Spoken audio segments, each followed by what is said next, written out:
Welcome to qnawire. So here in this problem, there are two thermally insulated vessels are there, which is connected by a valve, and in both of the vessel, oxygen is contained.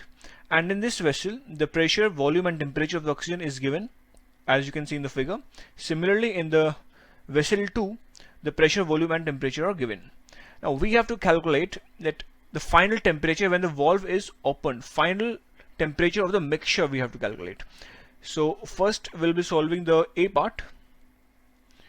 So for that we have to use conservation of energy, that is the heat gained by the cold body will be equals to the heat lost by the hot body.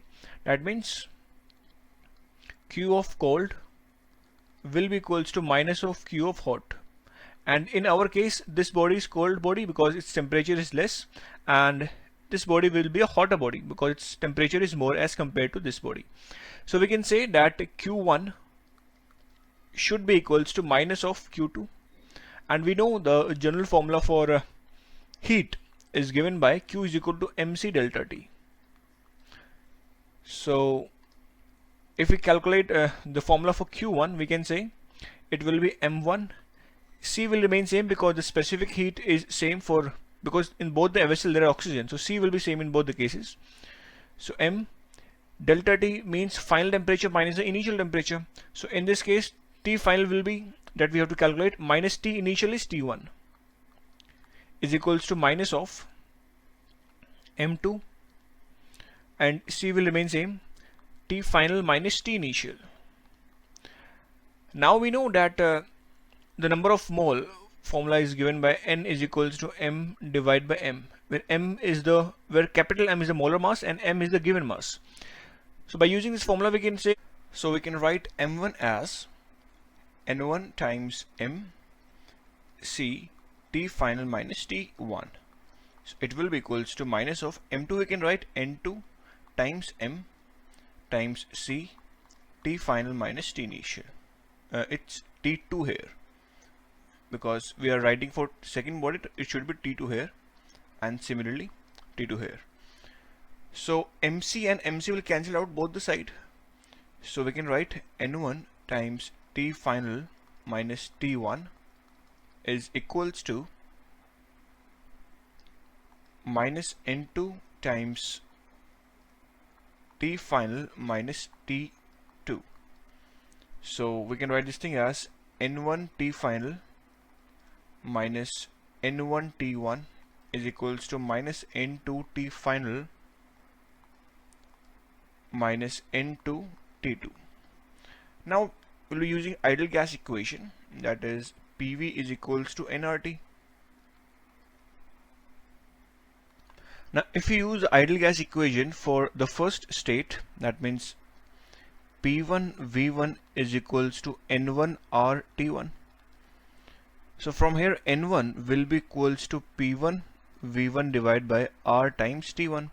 So we can plug the value here, that is P1 V1 divided by R T1 times T final minus N1 is P1 V1 divided by R T1 times T1, and it will be equals to, if we calculate for N2, it will be P2 V2 divided by R T2 with negative sign times TF T final minus N2 again P2 V2 divided by R T2 times T2. From here we can find the general expression for TF. Okay, if you consider carefully, this R and R will cancel out from both sides of the equation, and this T2 and T2 will cancel out, and similarly this T1 and T1 will cancel out. So from here T final comes out to be as equals to P1 V1 plus P2 V2 divided by P1 V1 divided by T1 plus P2 V2 divided by T2. Now we have all the values. Simply we have to plug the values here to find the value of T final. So it will be equals to P1 was 1.75 atm times V1 was 16.8 liter plus P2 was 2.25 atm times P2 was 22.4 liter divide by P1 is 1.75 atm times V1 is 16.8 liter divide by T1 was 300 Kelvin plus 2.25 atm times V2 is 22.4 liter divide by 450 Kelvin. So we're going to simplify this expression and we'll get the value of T final as 380 Kelvin. So finally we can conclude that the final temperature of the mixture is 380 Kelvin. Next we will be solving the B part. So in the B part of the equation we have to find the final pressure of the mixture. So to calculate the final pressure we'll be using the ideal gas equation for the final state. So it will be P final V final is equals to N1 plus N2 because we have to consider both the mole, and it will be R T final.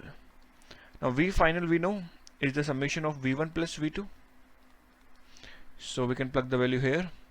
P final V final is V1 plus V2 is equals to N1 we know it is P1 V1 divided by it's RT1 plus N2 we know it is P2 V2 divided by RT2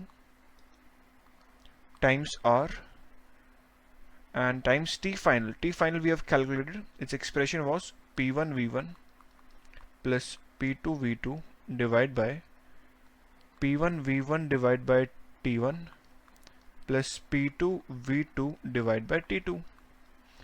Now if you consider this expression, R and R will cancel out here, and from here P final will be equals to P1 V1 plus P2 V2 divided by V1 plus V2. Now simply we have to plug the value here in this formula. So P1 was 1.75 atm times V1 is 16.8 liter plus P2 was 2.25 atm times V2 is 22.4 liter divided by V1 is 16.8 liter plus V2 is 22.4 liter. So we're going to simplify this and we'll get the result 2.04 atm. So this is the final pressure of the mixture. So I hope you got the problem. Thank you.